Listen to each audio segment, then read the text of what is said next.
ప్రతి సంవత్సరం శ్రీరామనవమి శోభయాత్ర రామ భక్తులు వేల సంఖ్యలో లక్ష సంఖ్యలో వస్తారు. చాలా వైభవంగా దానికి సఫలం చేస్తారు. ఈ సంవత్సరం కూడా 17 ఏప్రిల్కి మన శ్రీరామనవమి శోభయాత్ర ఆకాశపురి హనుమాన్ మందిర్ దుల్పేట్ నుంచి చాలా పెద్ద ఎత్తున తీయనికి మేము ప్లాన్ చేస్తున్నాం. దానికే ప్రతి శ్రీరామనవమి రోజు ఏదో ఒక మంచి పాటలు మా హిందువుల గురించి రామ భక్తుల గురించి మేము తయారు చేస్తాం. ఈ సంవత్సరం ఫస్ట్ టైం నేను ఒక తెలుగు పాట నేను పాడినాను.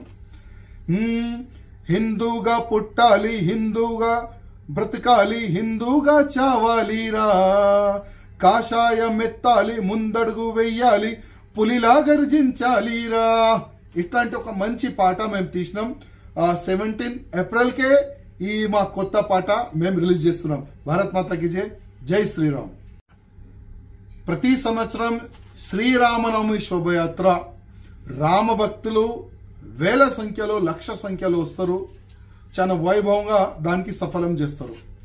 ఈ సంవత్సరం కూడా 17 ఏప్రిల్కి మన శ్రీరామనవమి శోభయాత్ర ఆకాశపురి హనుమాన్ మందిర్ దుల్పేట్ నుంచి చాలా పెద్ద ఎత్తున తీయనికి మేము ప్లాన్ చేస్తున్నాం. దానికే ప్రతి శ్రీరామనవమి రోజు ఏదో ఒక మంచి పాటలు మా హిందువుల గురించి రామ భక్తుల గురించి మేము తయారు చేస్తాం.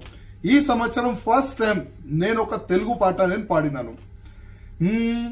హిందూగా పుట్టాలి, హిందూగా బ్రతకాలి, హిందూగా చావాలిరా, కాషాయం ఎత్తాలి, ముందడుగు వెయ్యాలి, పులిలా గర్జించాలిరా. ఇట్లాంటి ఒక మంచి పాట మేము తీసినాం. 17 ఏప్రిల్కే ఈ మా కొత్త పాట మేము రిలీజ్ చేస్తున్నాం. భారత్ మాతాకి జై, జై శ్రీరామ్.